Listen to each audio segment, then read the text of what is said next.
इंदौर के कचरे वाले भाई बहुत स्ट्रिक्ट होते हैं। वो मेरे को बोला दीदी ये आपने क्या किया, गीले कचरे में पाउच फेंक किया, उठाओ उसे। मेरे को सबके गंदे गीले कचरे में से पाउच उठाना पड़ा। बहुत गंदा लगा था मेरे को। एवरीवन, सो कैसे हैं आप सभी? मैं भी बहुत अच्छी हूँ, आशा करती हूँ आप भी बहुत अच्छे होंगे। तो ये क्या कर रही हूँ मैं ये खर खर की आवाज़ आ रही है इससे। ये हमारे गमलों में से निकलने वाली सूखी पत्तियाँ, ये है कार्डबोर्ड, ये ग्रीन वेजिटेबल के कचरा, ये है हमारी सूखी पत्तियाँ और प्याज के छिलके जो सूखे सूखे खर खर बोलते हैं, और ये है खाद बनी बनाई जो हम नर्सरी से लेके आए थे।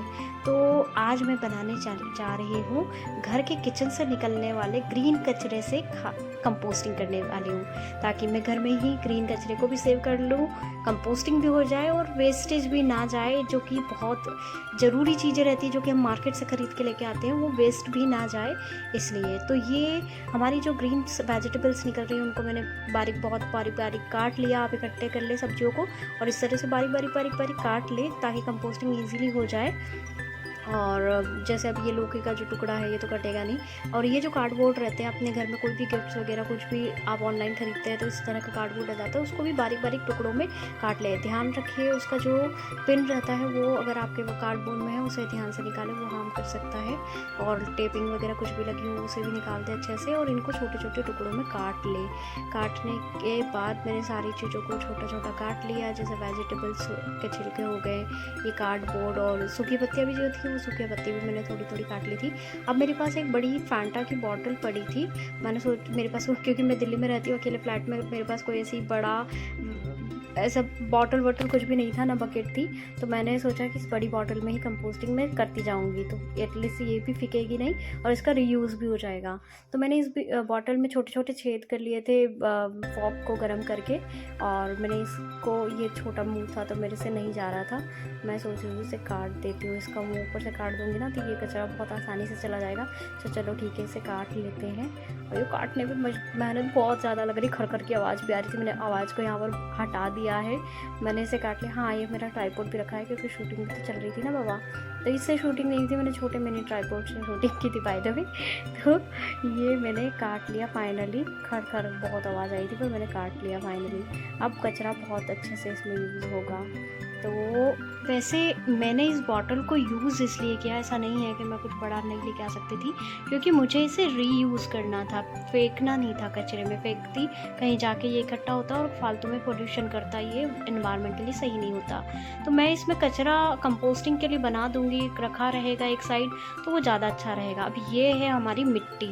ये मिट्टी मैंने इन पौधों के लिए ली थी, क्योंकि ये पौधे मैं घर से लेके आई थी, छोटे छोटे पौधे मुझे लगाना था इंडिविजुअली अलग अलग गमलों में, लेकिन गमले मैं बना नहीं पाई और हमें शिफ्ट करना था इस वाले फ्लैट से, कि यहाँ पर आप देख रहे हैं शीलन हो रखा है, इसके कारण ये थोड़ा सा बेकार सा लग रहा है और कुछ चीज़ें हैं, तो इस वजह से मैं शिफ्ट करने वाली थी। तो मिट्टी रखी रहने दी, नए घर में जब शिफ्ट करेंगे तो वहाँ पर लगाऊंगी मैं पूरा प्रॉपरली। तो चलिए आ जाते फिर से कंपोस्टिंग पे। मिट्टी मैंने निकाल ली।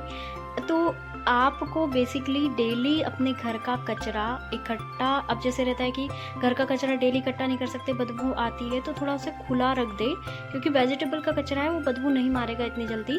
थोड़ा सा उसे खुला खुला सा रख दे, इकट्ठा ना करे, एक के ऊपर एक थोड़ा खुला खुला सा रख दे। और 2-3 दिन का कचरा इनफ रहता है, क्योंकि मैं तो अकेली रहती हूँ और मेरे अकेले का कचरा बहुत इजीली 3 दिन का इतना हो गया। तो वो 3 दिन का कचरा करके आप धीरे धीरे ऐसे बॉटल्स, या फिर क्योंकि आप तो जैसी फैमिली में जिस भी अकॉर्डिंगली आपके पास हो, तो उस अकॉर्डिंग अपने बकेट जो भी आपके पास फेंकने वाला चीज़ हो उसमें आप इस तरह से कंपोस्टिंग कर सकते हैं। इसमें लेयर टू लेयर रखना है। जैसे सबसे पहले आपने जो ऑर्गेनिक खाद लेके आए थे नर्सरी से उसको रख दिया, एक लेयर वो रखने के बाद एक बार सूखी पत्तियाँ, उसकी लेयर रखने के बाद ग्रीन वेजिटेबल की पत्तियाँ, उसके रखने के बाद कार्डबोर्ड के बाद फिर खाद के बाद फिर ग्रीन वेजिटेबल के छिलके, फिर उसके बाद सूखी पत्तियाँ। तो इस तरह से मिट्टी डाली, तो इस तरह से आप लेयर बाय लेयर करते जाएंगे। जब लेयर बाय लेयर कंप्लीट पूरा हो जाएगा तो इसके ऊपर, क्योंकि इसमें कोई पानी नहीं छींटना है, कार्डबोर्ड इसलिए रखते हैं क्योंकि वेजिटेबल में जो पानी रहता है वो कार्डबोर्ड और सूखी पत्तियाँ सोख लेती है। सोखने से क्या होता है कि वो गीला गीला सा नहीं होता है और सड़ता नहीं है। तो वो सड़ने के लिए उसमें कार्डबोर्ड और सूखी पत्तियाँ डालते हैं। और इसमें कोई पानी डालने की ज़रूरत भी नहीं है आपको, बस इस तरह से मिट्टी सूखा सूखा। सबसे पहले क्या डालना है, जो ऑर्गेनिक खाद है वो, उसके बाद कार्डबोर्ड के बाद ग्रीन वेजिटेबल के छिलके, सूखी पत्तियाँ, फिर मिट्टी, फिर खाद, फिर सूखी। तो इस तरह लेयर टू लेयर बनाना है आपको सिंपली वे में अगर कहूँ तो। सो ये सारे मैंने अब कंप्लीट हो गया है, इसमें पूरा डाल दिया है।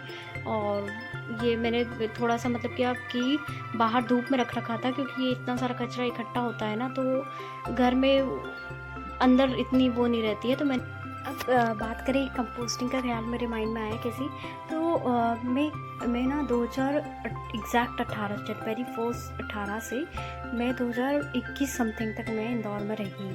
अब इंदौर इंदौर हमारे घर के पास ही रहता है, हर कोई स्टडीज़ के लिए बाहर इंदौर ही जाता है, जॉब के लिए इंदौर जाता है। इंदौर भोपाल बहुत नियरेस्ट सिटी है हमारे। तो इंदौर में मैं रही और तभी स्टार्ट हुआ था स्वच्छ भारत अभियान। तो वो चीज़ ना माइंड में बहुत इफ़ेक्ट करी, क्योंकि मैंने इंदौर के 4 साल देखे जबकि वो नंबर 1 आया। तो वो एक ही हमारे रग रग में बस गया था कि इंदौर बनेगा नंबर 1, और कैसे क्या सारी चीज़ें, कचरा मैनेजमेंट, साफ़ सफाई, स्वच्छता, तो ये सारी चीज़ें मैंने देखी है पूरा, मतलब ज़ीरो से देखा है। तो बहुत इफ़ेक्ट पड़ा उसका।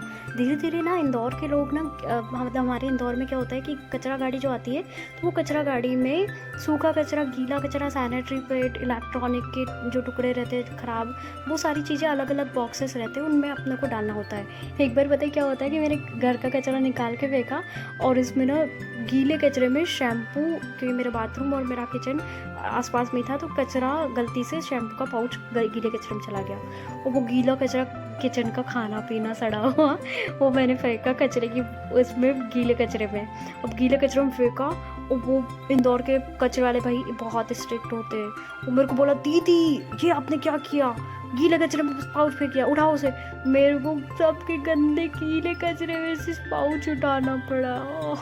बहुत गंदा लगा था मेरे को। सुबह सुबह एक तो हम आंखें खुलती थी 8:30 बजे, यार लेट उठते थे उस टाइम पे, 8:30 बजे हम उठे, और उठते से ही कचरा वाला आता था, कचरे वाले को देने के, वहाँ पर कचरा उठाना पड़ा मेरे को। एक बार मेरे साथ हुआ, मेरे सैनिटरी पैड वो गीला होता है, मैं समझ नहीं पाई गीले में जाएगा सूखे में जाएगा, कहाँ जाएगा। मैं उससे पूछ रही, भाई सैनिटरी पैड है कहाँ फेंकूँ। तो ऐसे मोमेंट होते थे यार इंदौर में, मतलब मज़ा ही आता था, मतलब मज़ा भी आ रहा है। और अभी पहले थोड़ा एम्बरेसिंग भी लग रहा है कि ये मैं क्या करती थी, मतलब। तो इस तरह से बहुत चीज़ें। और एक बार तो पता क्या हुआ, मैंने गीला कचरा, सूखे कचरे, नींद से उठी मैं, आई आवाज़ गाड़ी की, और मैं तुरंत उठा कर फेंक के आ गई, और फेंका तो सूखे कचरे में गीला कचरा फैला दिया। वो बोल रहा है, ये क्या किया तुमने, सूखे कचरे में गिरे। फिर उसने उठवाया। बहुत कांड हुए यार कचरा गाड़ी से, और कई बार दौड़ना पड़ता था, भागना पड़ता था। तो मतलब मज़े तो थे यार इंदौर में तब वहाँ पर। ये हमारा हो गया कंपोस्टिंग रेडी। कंपोस्ट छोटू सा प्यारा सा कंपोस्ट किया मैंने। हाँ यार ठीक है यार, बॉटल को फेंकने से कोई मतलब नहीं था। ज़ीरो वेस्ट करने पे मेरा मिशन रहेगा कि जहाँ तक हो सके ज़ीरो वेस्टेज कम ही निकालो यार। रीयूज़ कर लो, रिड्यूस कर लो कचरों को, अगेन उसको एक रिसाइकिल कर लो। तो इस तरह से आप भी लोग ट्राई करो यार। और हम छोटे छोटे योगदान नेचर को क्लीन करने में दे सकते हैं। हाँ, हर कोई परफेक्टली ज़ीरो वेस्टेज को फोकस नहीं कर सकता, कोई ना कोई गलतियाँ हमसे होती है। लेकिन एक छोटा छोटा एफर्ट, छोटे छोटे जैसे क्लीन कचरा वगैरह, इन सबको कंपोस्टिंग और छोटा छोटा रीयूज़ करके हम एक छोटा छोटा एफर्ट भी देंगे तो नेचर के लिए बहुत सही होगा। आई थिंक आपको जानकारी सही लगी होगी, होप्स कुछ हेल्प हुई होगी। तो यार इंसान हो, गलतियाँ हुई होगी कि वीडियो में गलतियाँ हुई होगी, कमेंट करो। अच्छा लगा लाइक करो, शेयर करो, सब्सक्राइब तो प्लीज़ कर ही दो यार।